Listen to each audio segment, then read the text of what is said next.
x square minus 4x plus 1 equal 0 అయితే x square plus 1 by x square value కనుక్కోమన్నాడు. అంటే మనకి ఇప్పుడు x plus 1 by x value తెలిస్తే x square plus 1 by x square value మనం find out చేయడం ఇంతకుముందు క్లాసెస్లో నేర్చుకున్నాం. చూడండి, ఈ మొత్తాన్ని x తో డివైడ్ చేస్తాం బోత్ సైడ్స్.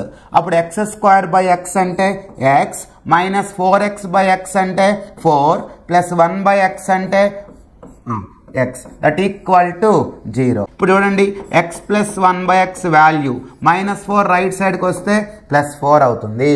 మనందరూ తెలుసు x ప్లస్ 1 బై x 4 అయితే x square plus 1 by x square value 4 square minus 2 అని తెలుసు.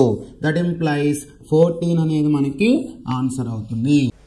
సో బోర్డ్ పైన కనిపించేటువంటి ఈ ప్రాబ్లమ్ని మీరు వర్క్ చేసి కామెంట్ రూపంలో మీ ఆన్సర్ని తెలియచేయండి.